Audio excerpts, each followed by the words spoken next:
Let's laugh at Minneapolis a little bit. You guys remember how they voted to defund the police? Let's get an update and see how that's working out for him.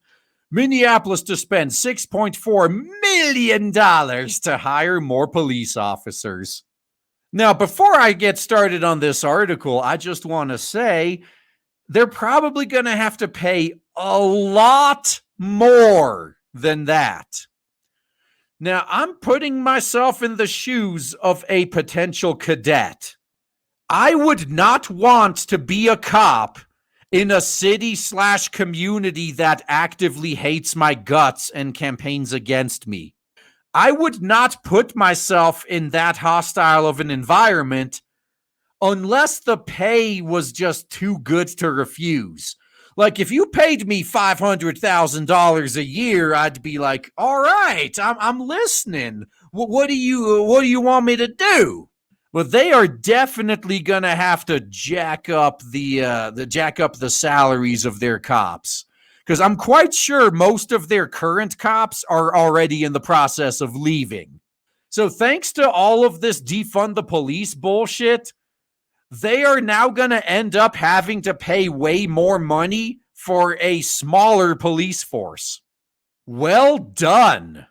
Minneapolis will spend $6.4 million to hire dozens more police officers after a large number of cops left the department in the aftermath of the burn, loot, murder riots.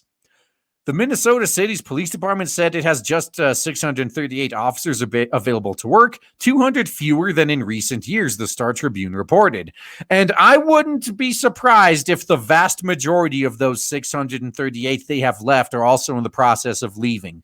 Now, those who are probably on the front lines of the riots, they have the most PTSD. They're probably going to take their chance to quit ASAP. But there's probably other cops there that they're not willing to leave until they have their next gig lined up.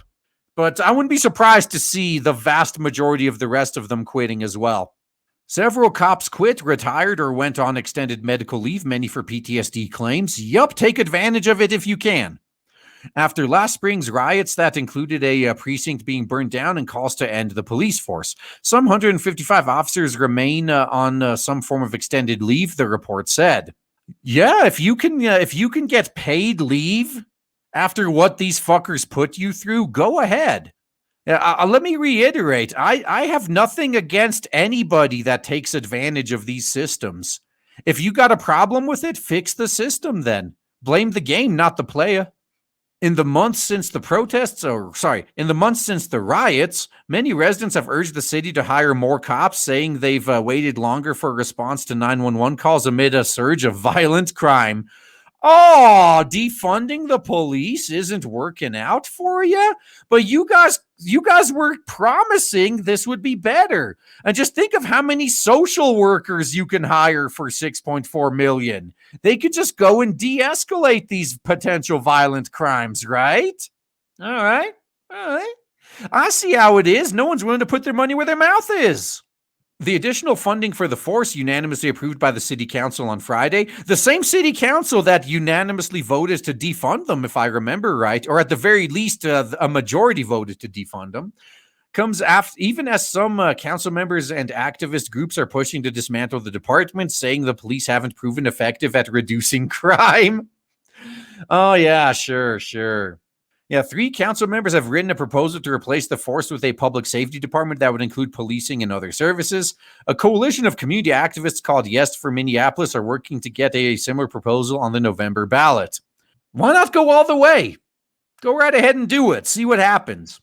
Although if you live in any of these far left cities like Minneapolis, Seattle, Portland, any of the cities that were heavily affected by the burn, loot, murder riots last year, I know it may be difficult to uproot your whole life, but you need to get out of there. Things are not going to get better in these shithole cities. Things are going to keep getting worse. You do not want to be one of those guys as Detroit was plummeting from industrial capital of America to the shithole it is now.